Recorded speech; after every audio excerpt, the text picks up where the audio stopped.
This meeting is being recorded.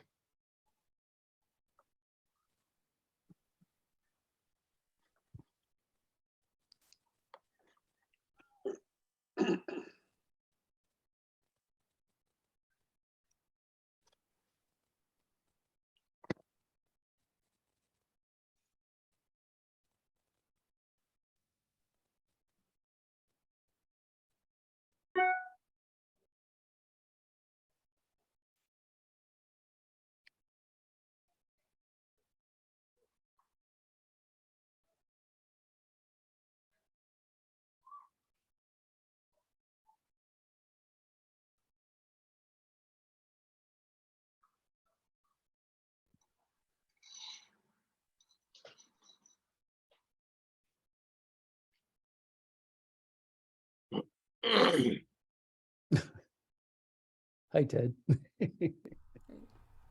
Martin, good to see you. Good to see everyone. This is so exciting. Woo! Eileen, Adam, you're going to give me a cue. Oh, yeah, whenever you're ready. Oh, whenever I'm ready. Okay. Sorry about that. Right.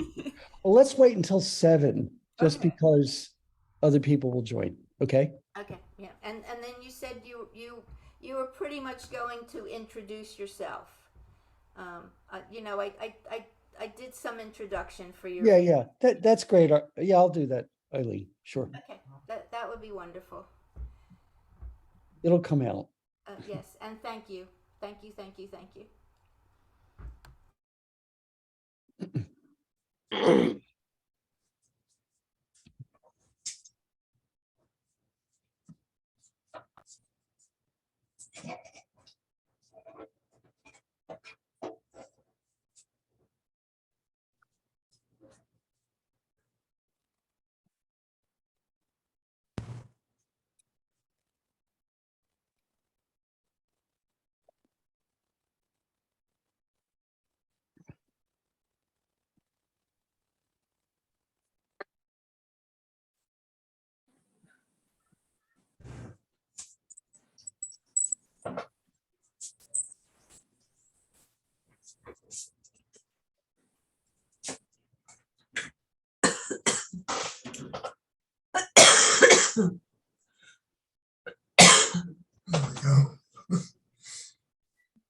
While we're all waiting, I'd like to hear if any of you have seen any decent photo exhibits in your areas.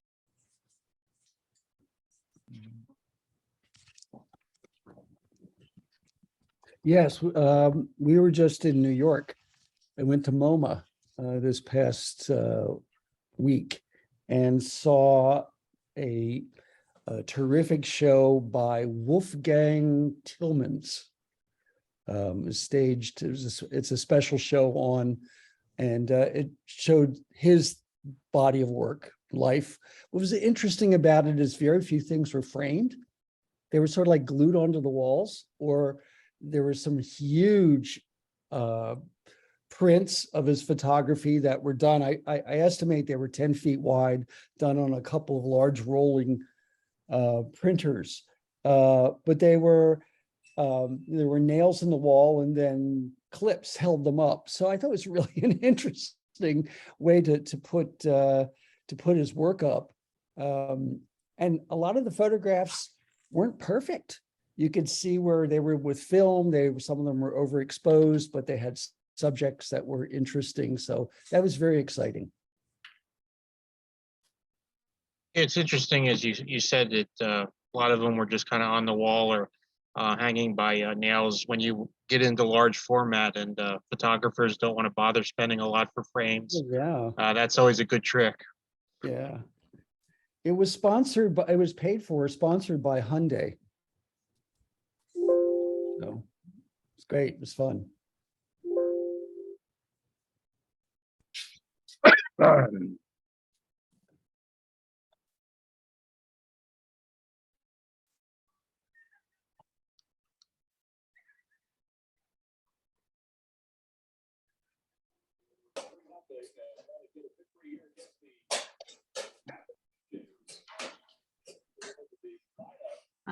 I just want to say thank you so much for joining this Zoom meeting. I am so looking forward to it, and it's just going to be so wonderful and exciting. So thank you all for joining. Okay, so let me take off here. No, maybe make sure that everyone's muted. Adam, can you make sure the people are muted?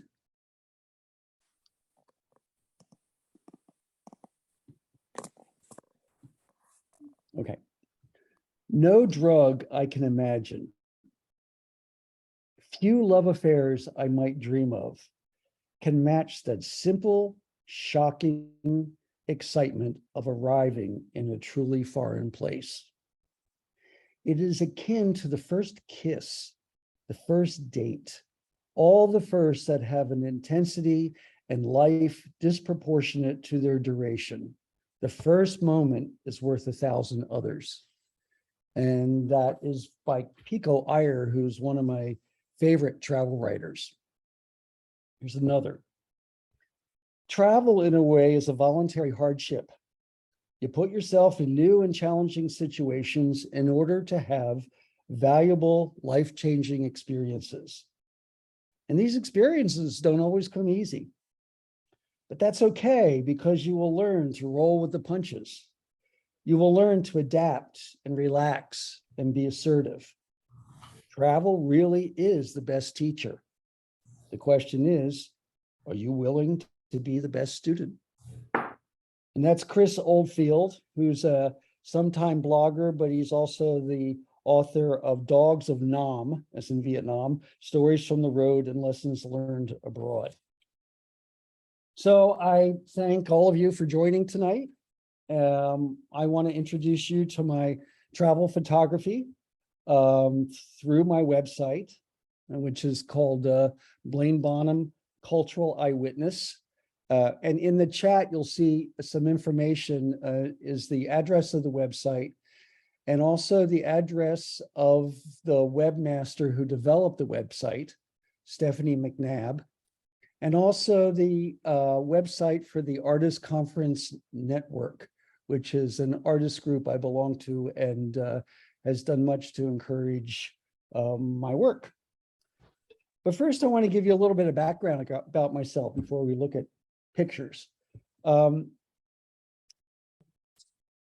I was about 10 or 11, and there was a Saturday morning program called Sheriff Smith.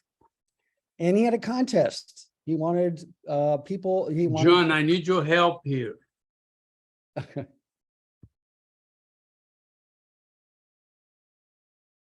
He wanted kids to write in and name his horse. So I submitted a name. Looking back on it, it was a stupid name. It's called Riff It, a riff on Sheriff. And I didn't win, but I won third prize. And they sent me a Brownie box camera, which was the start of a life of picture taking. I had great fun. I went on Cub Scout trips and took pictures of the dog and the neighborhood and some trips we went on. So I was, my juices were already flowing at that age to take pictures.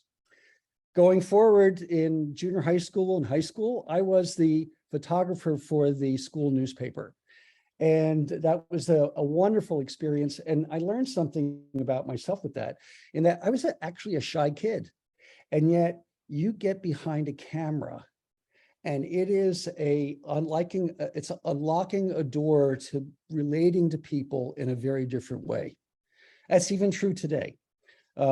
I could go to sports events. I didn't play sports, but I went to sports events. I could say, okay, folks, I need to get a picture for the school newspaper, or talk to people kids who had achieved some recognition in school. And it was a great way for me to be a part of my community there.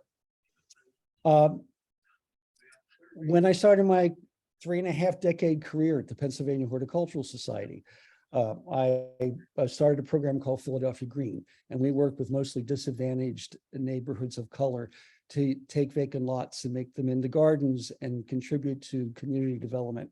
So I took lots and lots of slides at that point because I put together slideshows to try to sell our programs to foundations and to donors.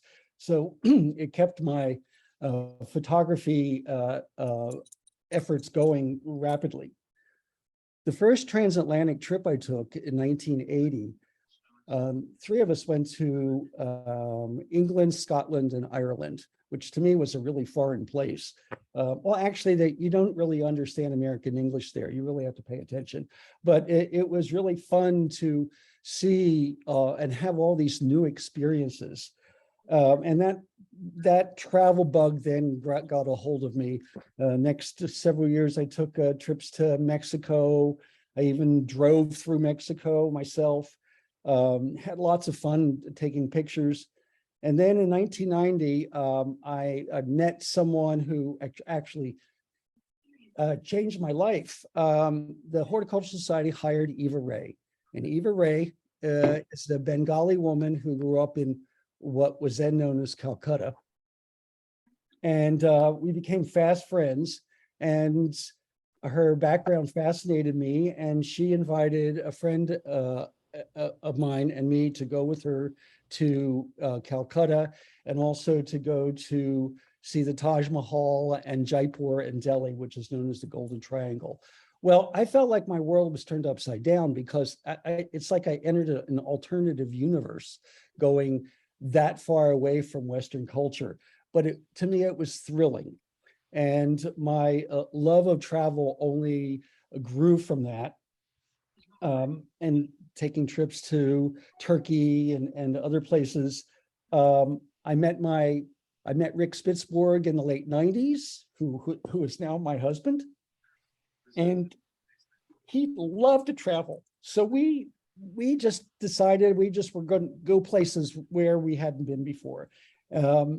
We've been to India 6 times. We traveled Southeast Asia, and now in Eastern and Central Europe, other places. And I started to keep and record all of my efforts on a journal. And the journal was a way for me to capture. Copy invite link. Hello, what is happening? For me to capture not only through photographs, but also through words, how excited I was with this. Then a couple of further things happened.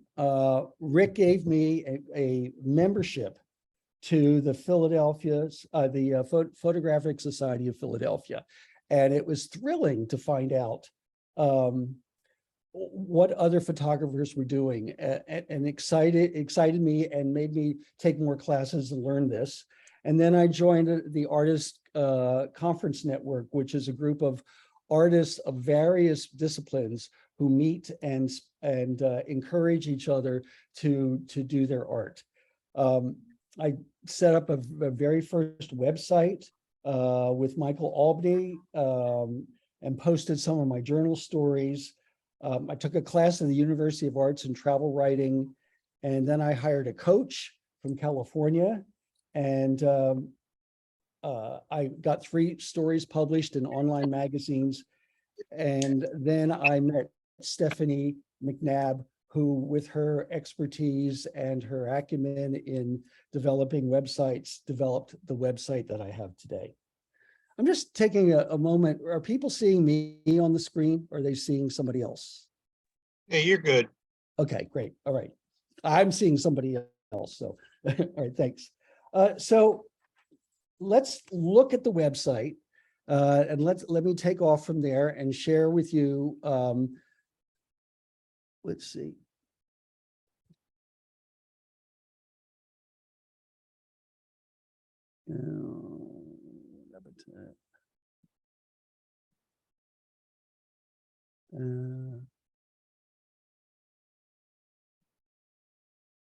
Hold on just 1 second.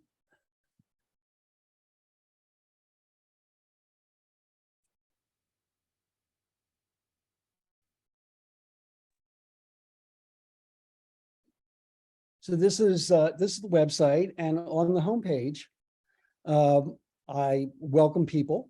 And this website contains the stories I've written. It includes images from all the trips or many trips, and it has my blog on it. And the homepage, one of my favorite ways of looking at my travel is this statement: the only thing that excites me more than dreaming about the next adventure is getting my passport stamped at the destination's immigration counter. The homepage also features the current story, and this story is traveling to Portugal, which we did in the spring. And this is the first of 3 parts of the story for traveling in northern Portugal. And I just have to say, if you haven't been to Portugal, what a surprise it was. It was a terrific experience. I encourage people to go and visit this very beautiful, both natural and architectural city or country, and the very friendly people that live there. So the homepage also refers to images, and we'll get to that in a moment because that's some of the photographs I'm going to show you. This takes you to journeys, which I'll just do for a moment. And this page has journeys that I've done. This particular picture was taken in Cuba a couple of years ago, but it has for instance, the Portugal story, a story on Naples that I did recently, and a lot of other journals. There's one on in Northeast India. We slept on a floating island. This is a story about the women's market, the famous women's market in Fall, India.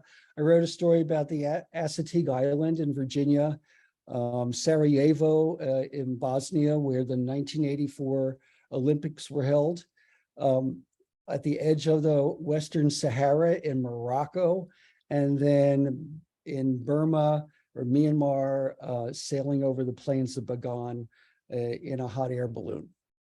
So the image page, which we'll get to, has images from all over the world.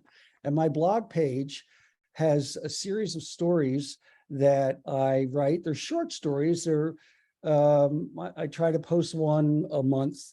Could be about gardening, which is another one of my passions. I have a series on the Amalfi Coast in Italy, one on Santiago in Cuba, and one that you really might enjoy, the brothels of Pompeii, and travels all over. And then the last section is, if you want to contact me, if you're a publisher, I'd love to get published. That's my goal, is to get some bylines. And or if you'd like some prints from the website, I'd be happy to talk to you. Just sign up for there. And you'll also see that there are ways to sign up for the website for my newsletter, which comes out about once a month, gives you advance notices of things that are coming on the website. So let's look at images. This particular image, by the way, is the Gloriette at Schönbrunn Palace in Vienna. And I love to see these kinds of conceits, which are faux buildings or structures that are fanciful. They pique the imagination. So what I've done, in addition to showing photographs or having photographs of specific trips, I've looked at a lot of my photographs, and I've divided them up into topics. You can see here they are: my garden, getting around, got it, houses of worship, people around the world, places, portraits, shop here, spaces, street art, and structures. And what you can do if you go on the website is you can hit one of them, and the pictures, relevant pictures, will rearrange themselves so that you can see them. And so what I thought I would do is go through a couple of these compendiums of different trips, or compendia of different trips. And what does it do? It shows that cultures, while the cultures are different, people are the same. They have the same concerns. They laugh, they cry, they build buildings, they worship, they do all those things. So in some ways, it makes the world small, and it makes one's eyes just grow big with understanding the world more. I'm going to take places first. Some of them are recognizable, and some of them you probably have never heard of, but let's see what comes up first. So I've hit that. And if you scroll down, you see all these pictures, and hit the first one, and this will start the series. Oh, wait a minute, hold on. Believe it or not, this is real. This is not a fake picture. This is Hong Kong. And this photograph is taken from the top of Victoria Peak. And I never imagined such a concentration of verticality living as I saw in Hong Kong. We loved Hong Kong. The people were friendly. Now, this was in the mid 2010s. It's seems like the Chinese government has gotten a lot stricter, but I hear that it's still a terrific place to visit and fun, and people are nice. The street life is vibrant. And I would highly recommend taking that trip to Hong Kong. It'll give you a taste of China without, well, you're actually in China, but you're not on the mainland. It's a fun place to go to. Let's see, how do I do this with the, I'm trying to get this black line to go over here. All right, hold on, folks. All right, I may have to do this. Keukenhof Gardens. Keukenhof Gardens. Now, you don't have to love flowers, you have to like them. But the splash of color that you get when you visit this 80-acre site that's about a 45-minute train ride out of Amsterdam to Lees will knock your socks off. April and May are the times when this place is bombastic with color. They plant 7 million bulbs.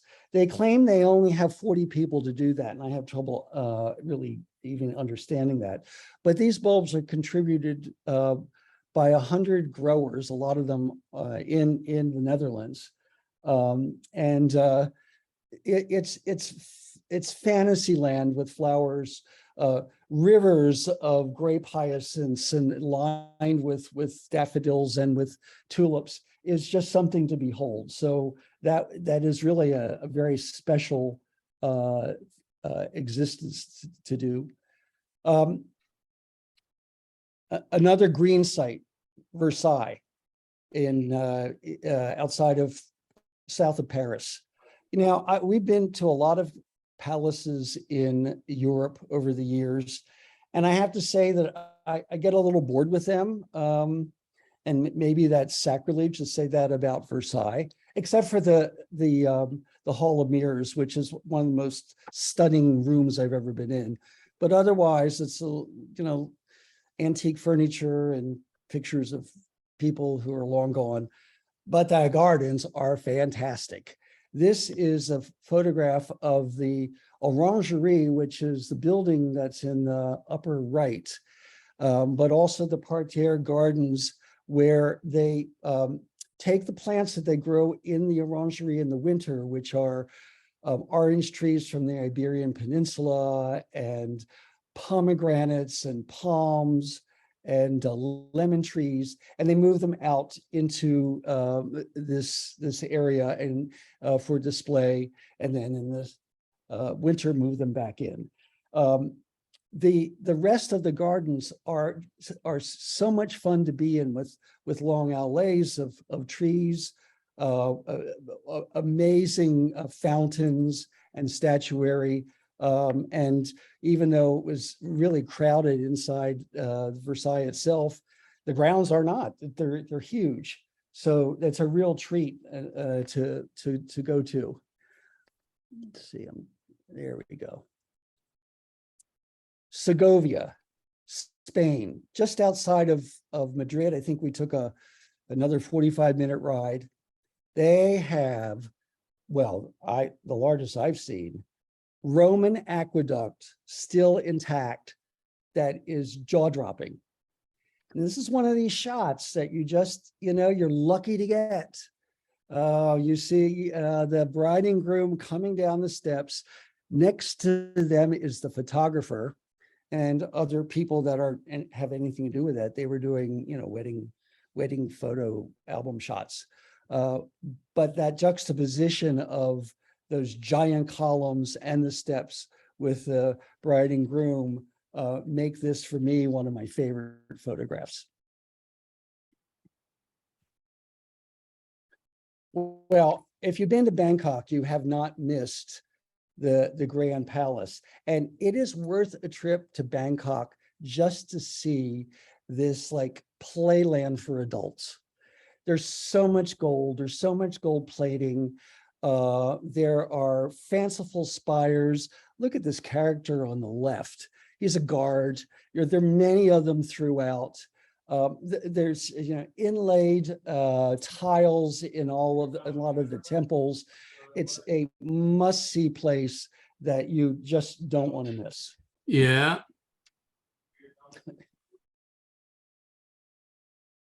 We know where that is.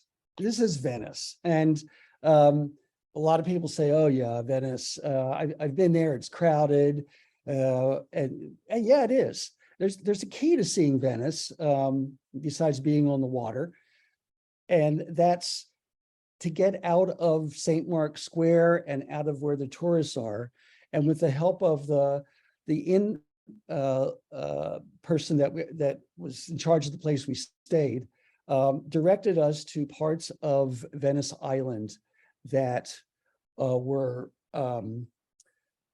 they're residential. It's where people live. There are no tourists. It's lovely.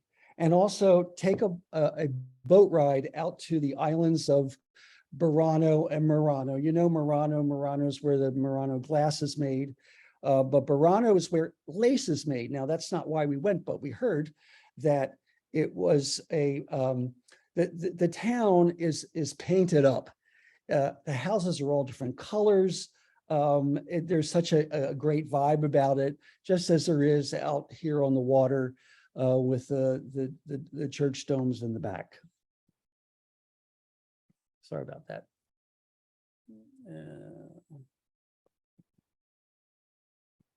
Well, here's a place I'm sure nobody's been to, and this is the Udayagiri caves that are outside of. Wait a minute, make sure everybody is muted, please. I don't think you're all muted. The Ayaduri caves were developed in the 2nd century, and they're both man-made and they're both and also natural, with gorgeous carvings in them that are Hindu or pre-Hindu religions. This is, to me, it's a dream-like photograph. And if you look in the upper right, you can see 4 monkeys sitting there near everybody else, and actually down to the lower left of them is another monkey sitting right next to somebody who's there. I don't particularly like monkeys. I think they're vicious things, but it's kind of interesting to be in a culture where they're around. You just make sure you hold on to your camera, you hold on to your food, they'll grab it. I'm sure many of you know this. This is the Hotel de Coronado, and this is in San Diego. It is one of the most famous American resorts. Started in 1888. This is the pool area and the bar and the shower house.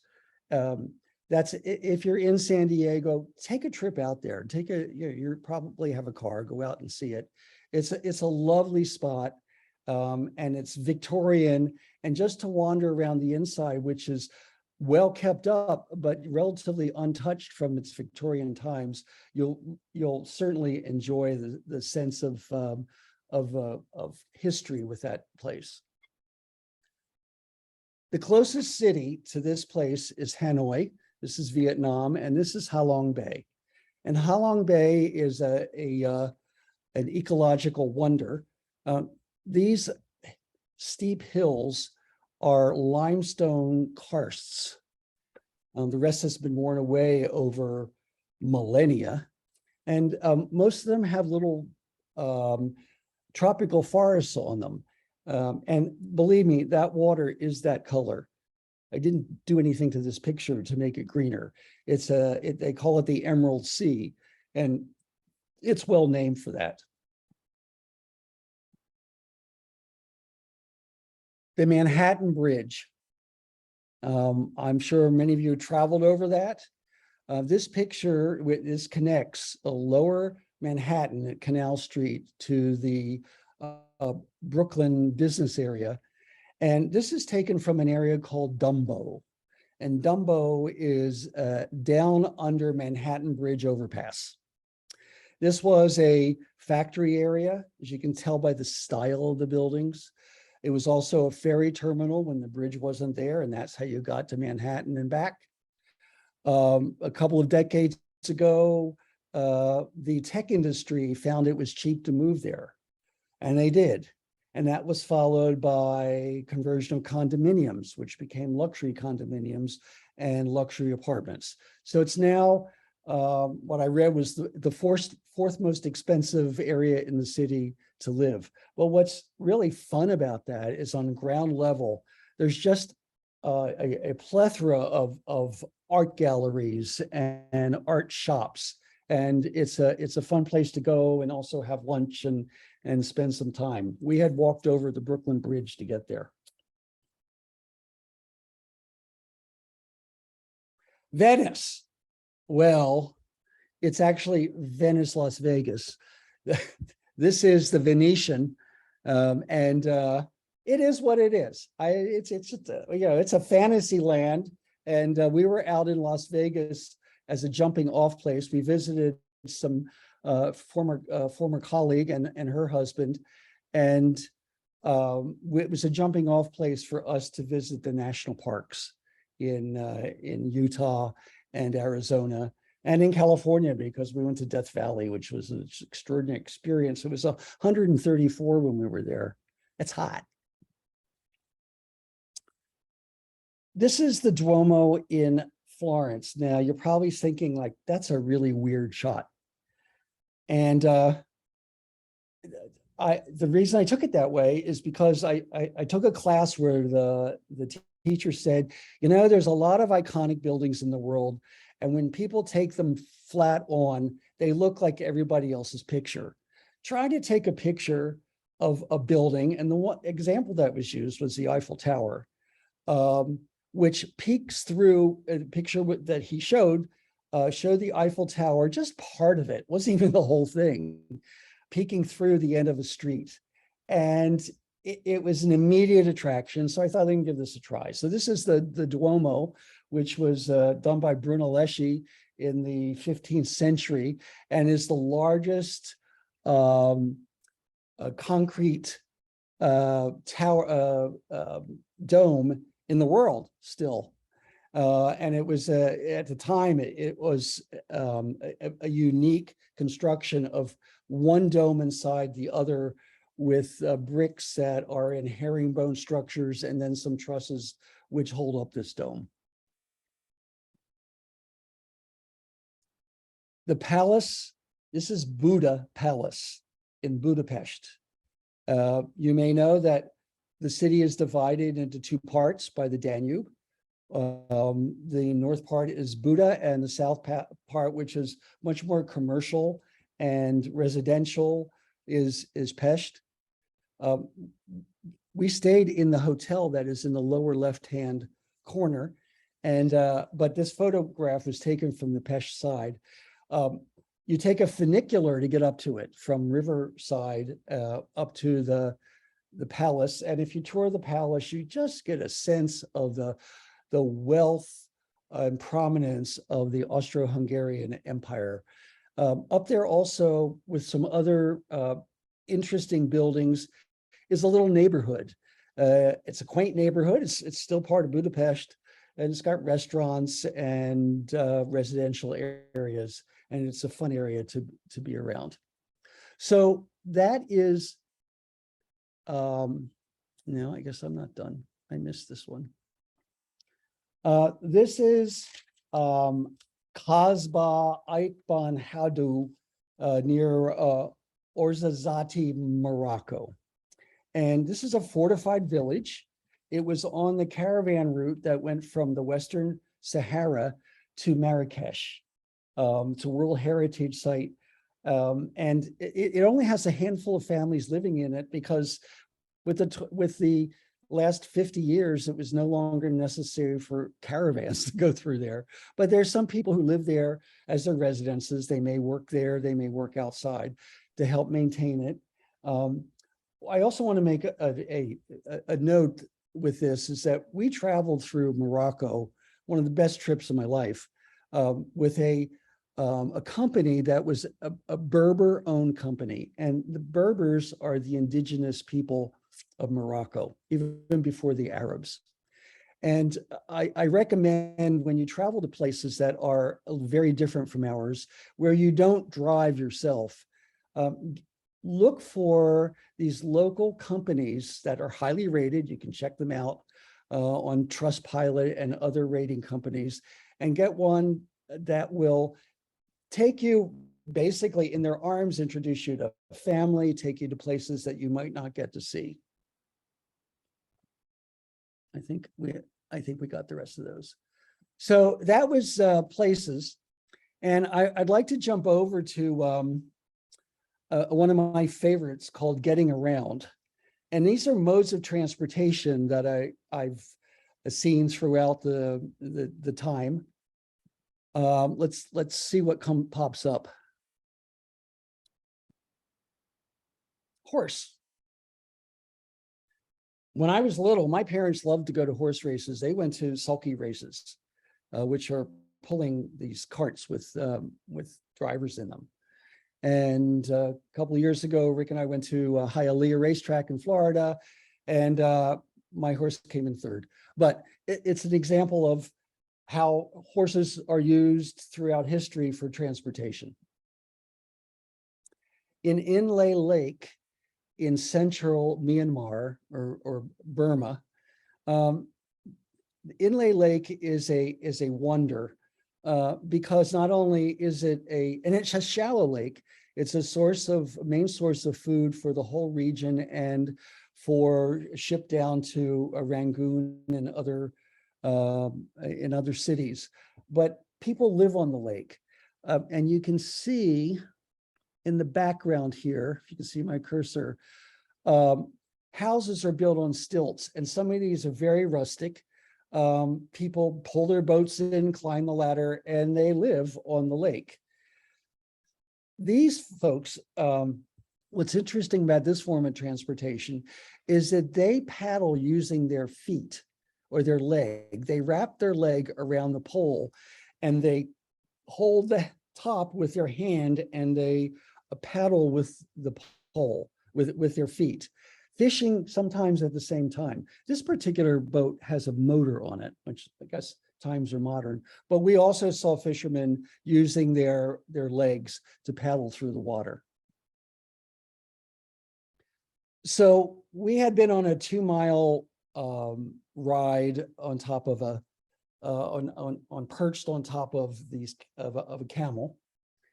And I'll tell you, it was one of the magical moments. It was very quiet while traveling through the dunes. And all you could hear was the swish, swish of the camel toes going through the sand. We got to a place where our leader said, let's climb this hill. And we did with our shoes filling with sand and to watch the sunset, which was spectacular over all the dunes. I mean, we're out where there's nothing but dunes. That's all you can see. And out of one of the alleyways between two big sand drifts came this small group of people. And I was fascinated by the two women in the back. It just seemed like a magical moment. They looked like they were from another time and place traveling along on this on these camels. So come to find out that they were staying at the same camp we were staying at. There were two Chinese women, and they rented those costumes so they could ride on the camels through the sand dunes. So it was funny. We talked to them a little bit about that. By train, travel by train. We're in Prague at the moment, and we're waiting for the train to go to Budapest. What interesting about this trip? The crowd there basically was young, and what we found out is that they were going to Budapest for a rock concert, and they had backpacks and all sorts of duffels. And the train that we had to make reservations, and we got specific seats next to the window. Are these classic European cars with the aisle on one side and compartments that fit 6 people. 3 seats on either side. We got into our compartment, and of course the seats were occupied. So we said, we're sitting there. The people occupying them ignored us and looked out the window. So this is one of these times when you learn what to do. We took our stuff and stood right in front of them, crowded them out, and they finally left so we could get the seats that we paid for. On our way down there at Bratislava down before we got to Budapest, the people in our car left. In piled 4 young people, and they spoke an amazing, perfect English. And I said, "Where are you from? You're talking like Americans." And they said, "We're from the Netherlands." I said, "How, I would expect you to have a British accent." And he went, "Oh, no, we don't like British accents." I said, "Well, how'd you learn American accents?" He says, "On American television. We watch it all the time." So it's interesting. You see, our TV programs have another purpose. There's a way to travel. This guy is zip lining from the 2nd story platform of the Eiffel Tower to a platform several hundred yards away.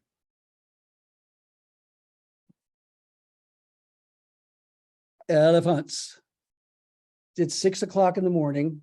We're on these elephants at Kaziranga National Park in Northeast India, in the state of Assam, where Assam tea comes from. And we are out looking for the endangered one-horned rhinoceros, which are indigenous to India. And this is one of the places where there are several of them, because they've encouraged them they've brought them there, and they've encouraged breeding. It was an exciting event. And we also saw a group of wild elephants that passed in front of us. And I got to thinking, I wonder what our elephants think of their free brethren out there. Well, here's a way to travel. We're back in Philadelphia. We're at the skateboard park that is near the Art Museum. And I had occasion to talk to some of these young people, but mostly the young people I talked to were in their 20s and early 30s. There's a litany of broken collarbones and chipped elbows and broken shins and shattered knees. And why they keep doing that, I don't know, but it was a great photograph taking opportunity. The iconic, in India, the iconic rickshaw. And let me say that the reason it's an opportunity to talk about something that I ascribe to when I'm traveling is, if there's a picture, if you see a picture, take it. Even if it's not perfect. I'm taking this out of a car window. I'm taking this out of a car window, and I had to cut this off to get the rearview mirror out of the way. But in any case, rickshaws are still used in India, but in Calcutta, but not very much. In fact, you need a license to operate a rickshaw, and they've decided not to issue licenses anymore. You can still hand it down to your family to run them. There's a lot of controversy about it. People think it's just inhumane for one human to drag another human around. Listen to the rickshaw drivers. They're saying, what are you talking about? This is our livelihood. You're not giving us anything else to do. My family is a long line of rickshaw pullers, and that's what we're going to do. So, it's interesting that that's the legacy of the caste system. And even though caste system is outlawed, the caste system continues, even in this country. In northwestern Romania, there's an area called the Maramureș. And the Maramureș is an area where the people have either definitely decided, or it's just a way of life, to keep a lot of the old ways. And when we were driving into Maramureș, we crossed under a big wooden sign that said you are now entering Maramureș, and it just felt like we were entering into another land, which it feels like we were. This young man was out in the field picking some things, and his donkeys are pulling him back into the house. We saw milk cartons being delivered, horse and flatbed truck, people walking every place. So it was a very interesting education. Some women still in all black, long dresses. And this is only a couple of years ago, so not all of the world is modernized. Well, tuk-tuks exist in many cultures. They're called different things, but this is India. It's very, to me, an atmospheric photograph. We weren't in a tuk-tuk. We were actually in a Toyota van, which was very nice. And it was taking us on a trip. But to see these three-wheeled carts taking up to three people, sometimes great distances, is a way that a lot of the world has gotten around for a long period of time. So I read that this is Hanoi. There are 7 million people in Hanoi. There are 5 million motorcycles. There are only about 350,000 cars. So motorcycles, because they're affordable, are the way to go. Now, this is unusual because these people are stopped at a stoplight, which has allowed me to take the picture. But there's a lot of places on the streets where people are not stopped. And here's the trick. If you want to cross the street, you just go. You walk across the street at a normal pace, and the motorcycles go around you. I swear, it works. We had to take our friend Eva by both hands and practically drag her across the street because she wanted to stop. And we were told, do not stop, you will get hit. It works. By car, but by special car. This I think it's a 1959 Pontiac. We've all heard about the cars in Havana. And this is one that's a taxi. A lot of them have been turned into taxis. What's interesting about them when you get up close is that you think they're held together by Elmer's glue, or what a friend used to call akampucky, or anything spit, whatever makes things stick, because there are no parts to be had. They can't get them anyplace.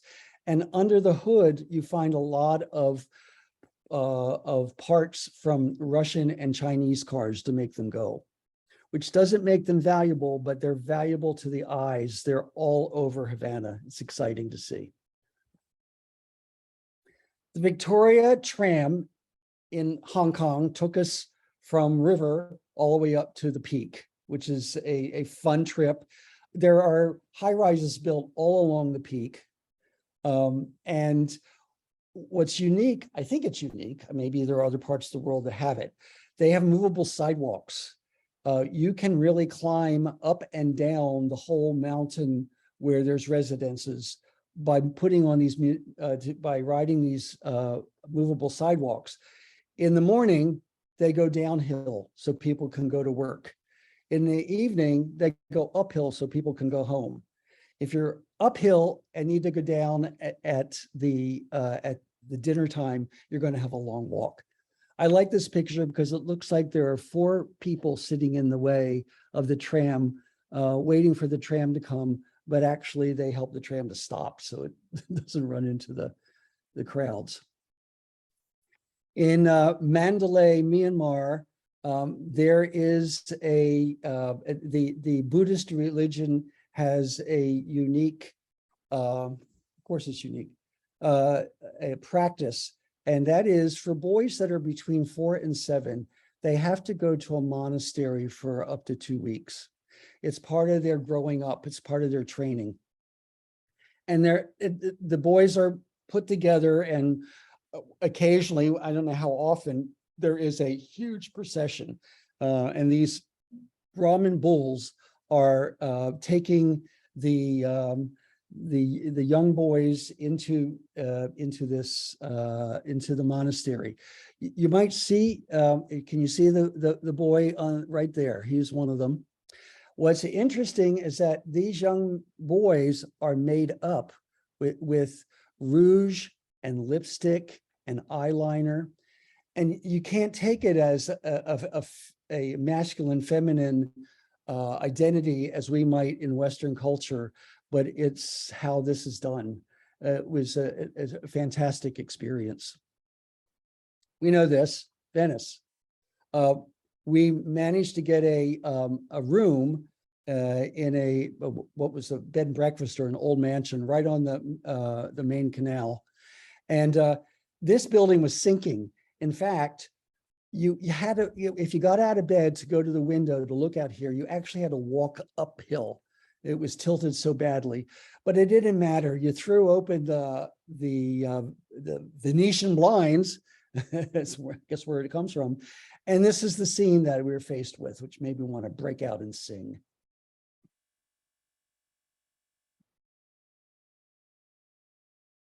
So the plains of Bagan in Burma are a sight to behold. Currently, there are about 2,000 stupas and temples that are in this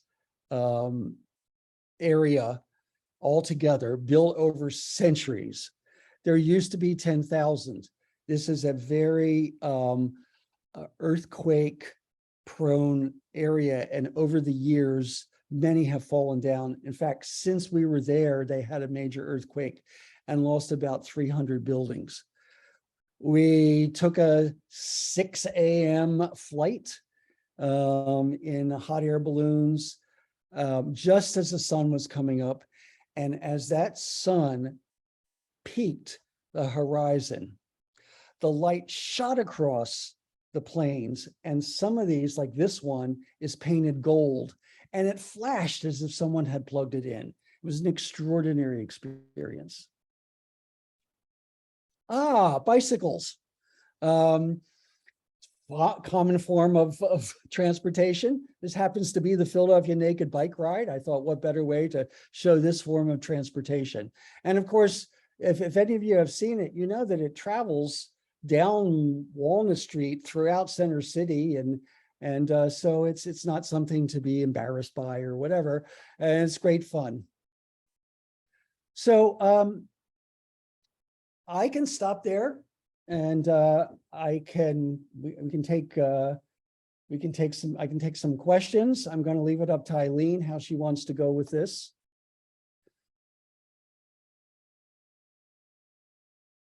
What do you think, Eileen? Just go a little bit further. The Okay. pictures are just absolutely so amazing, and the places are, oh my gosh, I feel like we've traveled. Whoa. So Okay. just go a little Right. bit further for us. Here's another fun one. I call Got It. It's what, when you just manage to get that picture that you're so lucky to get. So these are my Got It pictures. I was at an equality forum, and this couple was posing for somebody, and I just snuck up. They didn't look at me. They didn't even see me until afterwards. And I got this picture with that amazing reflection in his sunglasses, which takes you to another dimension. Rural India, again, taken from the car. I take so many pictures from the car when I'm not driving, and I encourage everybody to do that. A lot of them will be awful. They won't work. A pole came in the way, but I'll tell you, you get those couple of photographs that I cherish, and I'm just so glad I snap away. I even do it through windshields, and it comes out. So what's interesting about this is rural India, small village. You know, villages there take, you know, a village can be 500,000 people and still be considered a village. Notice the 5 women on the left, all in saris, talking to each other, looking serious. The one woman on the right turned around, tight jeans, tight top, cell phone, having a different experience. Going up on the tram to Hong Kong, I turned around just as we were getting on the tram, and I caught this bizarre poster. Just take a second to look at it. I mean, it's like crazy, but there we go. The world is full of very different people.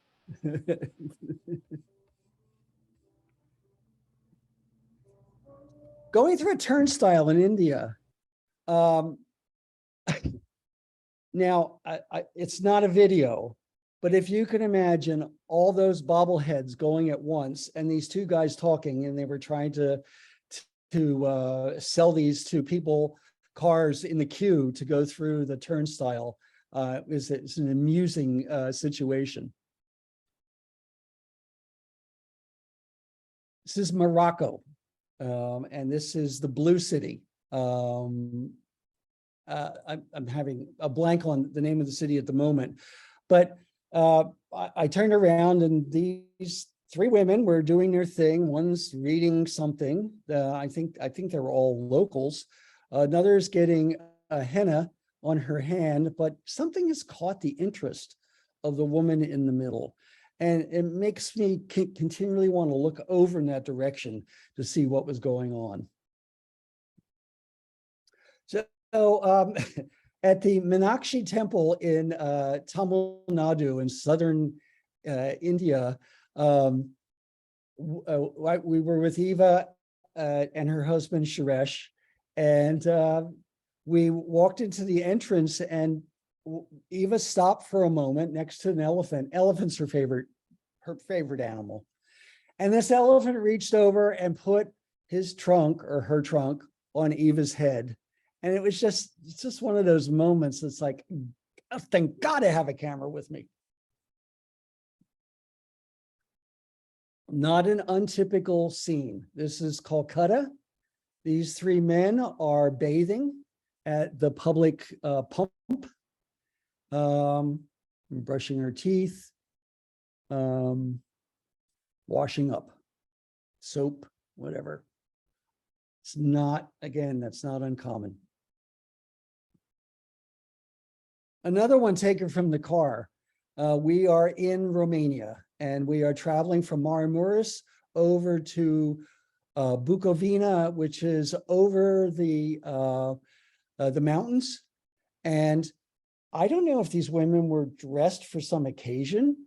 Our guide said that it's not untypical in the villages for special occasions. Certainly this is an everyday work clothes. But what I like about this picture is the juxtaposition of the poster that's to the right of the woman, which is the antithesis of those 2 women. And then there's a group of guys in jeans that are over to the left. So it's you know, an unlikely composition that I never tried to get, but that's why just taking pictures whenever you can is the secret to capturing enough of those treasures that you love. I'm back in Philadelphia. I'm sitting in 11th and Walnut, and I'm looking through a set of glass windows on the corner to a woman sitting on Walnut Street who is just frantically searching for her lighter.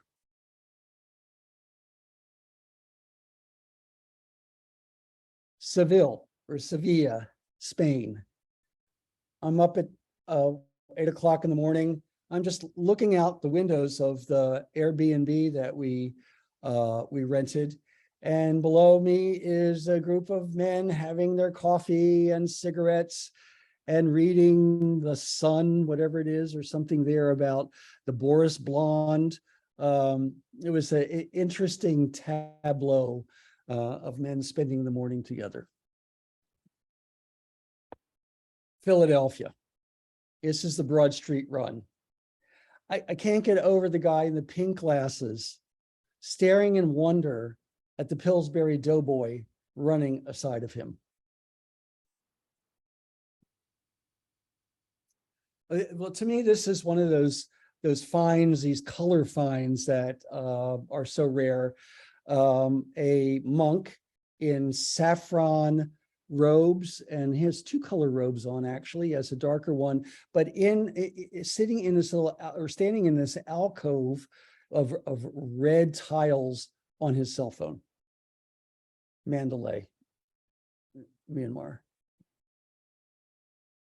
Also in Myanmar, in Yangon, we went to the temple complex there, and I caught a man giving a monk some money. Monk was praying, and you can see a look of appreciation on his face. Old Quarter, Hanoi. That's the way things are carried around there. That's a fascinating place. Go to Hanoi. Hanoi, of course, was Vietnam was occupied by the French for decades. So there's great French influence in the architecture and the cooking, and it melds really well with the indigenous Vietnamese cooking. And the Old Quarter is a good example of that. Hanoi is a beautiful city, and it's a red roof city. It was a treat to visit Hanoi. We're in Granada, Spain. We were going to Alhambra, and we were going to dinner, and I just looked over, and here's 6 windows, 3 of them blocked off or dark, and the other 3 have 3. It looks like the same venue, but 3 very different vignettes. People talking, whatever they're doing. This is one of the strangest, most bizarre juxtapositions I've seen. This is the holiest of Orthodox churches in this is Bulgaria. You've got the priest there on the right. And I don't really know if the guy on the left even knows what his shirt is saying, but it's certainly not something you'd probably wear inside a very holy cathedral. And that's that series. Okay, Eileen, take it away. Just thank you so much, and especially with the humor that went along with some of those portraits was it was just a perfect way to end the photo part and get into having some people ask you questions. So if someone wants to talk to you with questions, they just need to unmute themselves, and we're ready to listen to questions. Wake up, everyone.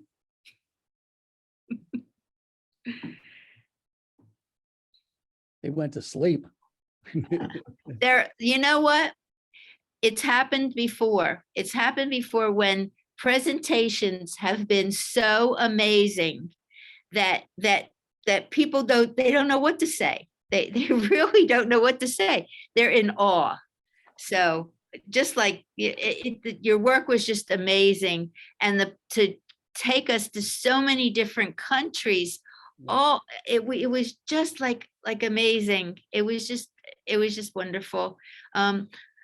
Yeah, and anyone who's not thought about traveling should think about traveling. Once you see other parts of the world and you meet people from different parts of the world, it changes your whole outlook on life. As you were saying in the beginning of your talk, it's just amazing meeting people in these other countries. It's really, really good. And anyone who can travel should really be taking advantage of it. Eileen, let me because say something about travel just for a moment, because some people say, well, I can't afford to travel, or you know, it's too complicated. Travel, you can travel to the city or town next to you. I think traveling is a state of mind. If you go with the idea that you're going to go with new eyes, you're not, you know, we move around the world and we already know what we're seeing. And so it doesn't, you know, our neighborhoods or whatever, we know what we're looking at. If you go with some fresh eyes, go with the idea like, I'm going to take pictures of doorways today. Travel through your neighborhood and take pictures of doorways. Take pictures of flowers that you see. Take pictures of corners of roofs that are different. Just travel, put your mindset into traveling and looking for what you haven't looked at before. That to me is the key to feeling that you can travel. And don't tell yourself, don't miss an opportunity to take a picture. Don't tell yourself you're going to come back and get that picture, because you know what? You won't do it. It won't happen. You'll miss the picture. You'll go off in another direction. And later on, you'll say, gosh, I wish I would have taken that picture. With iPhones. Now, I was a snob about iPhones. I finally got a good iPhone camera, and I'm taking quite a lot of pictures. And I think if you get overthinking the iPhone as just a place to take selfies and to do your friends at an event or a party or whatever, think of it as a camera and go on that walk and take pictures as a traveler. That's excellent advice. Take a picture. Take a picture. And also don't stop looking. You know, I found that because of COVID and all sorts of things, as John and I have spent a lot of time walking around in the neighborhood, it's been really good to see, to actually see stuff, which was something that I really didn't have a lot of time to do in the past. I was very busy, but now just to be able to look at things and look at them almost as if I was looking at them through a camera lens, but looking. And I can't begin to stress enough how important it is to continue to see things and capture them. You know, the whole photographic society and writing with light. And that's Yeah. really what photography is. It's letting the light just make the picture. And so. Yeah. So just again, look on the chat. At the top of the chat is the address for my website. And if you're interested in developing a website or interested in some design issues around it, check out Stephanie McNabb. And if you're interested in joining an artist group, give me a call and we can talk about the Artist Conference Network. Thank you, everybody. And some of the chats have been really very great. I mean, you know, they're saying that the talk was fantastic, and it was fantastic, and we just had a great time. So don't forget don't forget the 160th anniversary. Please, if you haven't gotten the prospectus, make sure that you email me. It's really easy. Photographic Society, Philadelphia, info@phillyphotosociety.com, and I'll be happy to send you the prospectus. And then the first opening is on the 9th of October, And there is another opening on the 16th of October at the Plastic Club. And so if you decide not to submit work, at least show up and look at the work that our members are putting on the walls as we celebrate our 160th anniversary. Thank you, Blaine, for a wonderful evening. Thank you so much. Just to add to what Eileen said, your information for the 160th is going to be due Saturday, the 24th. So you have to get that in if you're going to join to the show by that time. All right. I did have a question too. It looks like a lot of the areas that you're going to is pretty welcoming with photography. Have there been some areas and countries that have been less so welcoming that you maybe gave you some pause to bring your camera and take pictures out? I think it's episodic. I think there's situation. What I mean is it's situational. There are some people that don't want it. There may be places where you shouldn't take pictures. I may be guilty of sometimes deciding if I'm not sure, try anyway. Photographers are sometimes accused of being intrusive, and I get it. But I haven't, I mean, a lot of my pictures are stealth pictures. I don't want people to be looking at me and smiling. So I just, I just snap away. And then if someone says, oh, there was one instance that we had, we were in the Meenakshi temple, and Rick had his camera, and he took a picture that apparently was close to where you're not supposed to take a picture. And a woman ran up and grabbed his camera and ran away. She was a guard. We had to run after her. We had to go to the quote station, unquote, and show and erase any pictures. Well, there weren't any pictures that we shouldn't have taken, but she overreacted. So that was a case where, there was a consequence for taking a picture. Hi, Blaine. I just wanted to thank you for your presentation this evening. It was extraordinary. My husband and myself are travelers, so we've traveled extensively through Europe. Yeah. And one of my favorite places was we went to Egypt. Uh-huh. And your balloon ride reminded me of our trip when we very early in the morning. I think we got the 4 or 5 o'clock in the morning Yeah, the right. balloon ride. Yeah. Because it was weather dependent, and we took a balloon ride over the Valley of the Kings. Yeah. Wow. It was absolutely the most extraordinary thing I have ever done in my life. Yeah.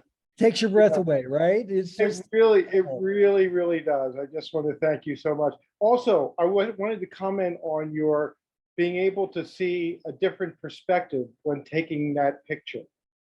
That special photograph, and not being a postcard-like picture.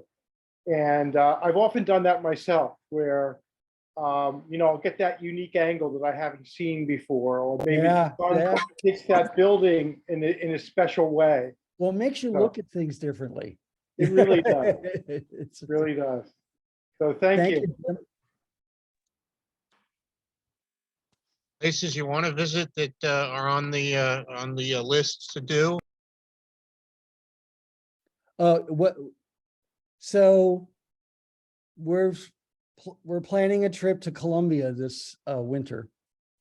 I've never been to South America, so that's the next trip. We're also, I even hate to put it out there, maybe if I put it out there, it'll really happen. We're thinking of one of these around the world trips with an airline. So we're coming up with locations. I've always wanted to go, and I don't know if it would be on that trip. I've always wanted to go to Uzbekistan. But with Russia acting up, it's not really the best place to be right now. And Rick and I both want to go to like Georgia and Azerbaijan and Armenia. And I would highly recommend to people to go to the Balkans. Boy, is that exciting. There's so many places to see in the world, right? Now, when you say around the world trip, do you get like a travel agent or are you pretty good at yourself at doing this? I shouldn't be speaking. I don't know that much, but you get, Rick's looked it up. You get like, you can make it 8 stops and you have to go in one direction. You can never you can never retrace your steps. So I don't know. It's a fantasy. We got to do it soon though, because we still got to be able to do that. Blaine, it's Devin. This was great. Hey, Devin, how you doing? I'm good. I'm ready to go traveling with you guys, but I have a question. If your strategy is to keep taking pictures, you must have so many to filter through. So do. what's the strategy to not get overwhelmed and actually get through them all after your trip? Well, I'm pretty good at putting them in a catalog on Lightroom and naming where as a group. Like in Portugal, I'd have like 5 sections under it for the places we've been. What I do is, and it's not the best. I often miss really good photographs I see later, but I go through and any that are worth any weight, they get a 3-star. And then when I want to do something, I take the 3 stars and I number them 4 and 5. If 5 is a knockout, it stays. 4 gets later considered if it's going in a slideshow, if I'm going to print it, whatever. But I'll tell you, in the recent the changeover, when I got a new storage system, an SSD, I saw pictures, groups of pictures I've never looked at, particularly that weren't countries, that were, I don't know, my city. It's like, I don't even remember taking that picture. So, it's, you do what you can. It's not perfect, but it works for me. Thanks. Oh, you're welcome.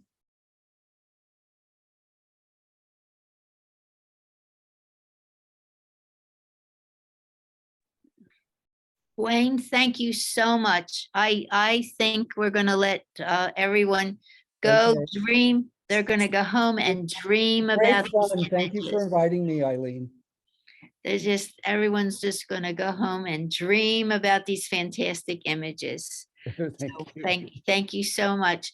And I hope that people will take part in our 160th anniversary show. If you don't submit work, at least please show up at our openings at the Plastic Club. And if you need more information, please go to my website. And Blaine, thank you again. It was just an amazing presentation. And I hope that it gave some people an idea that they would also like to do a presentation, one of our Zoom meetings.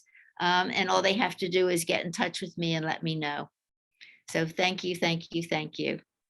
And Adam, thank you for holding down the fort. There's a few questions on the chat, just a quick ones. One person asked, I would be interested in knowing what kind of gear you take while you're traveling. I have a Nikon 750D, D750, which I like a lot. It gives me great clarity, great perspective, depth of field. Here's the problem with it. It's heavy. It just is. And I don't even use when I bought it, I also bought a lens that is not a kit lens. I bought the, what is it? 18 to 70, I think was what it is.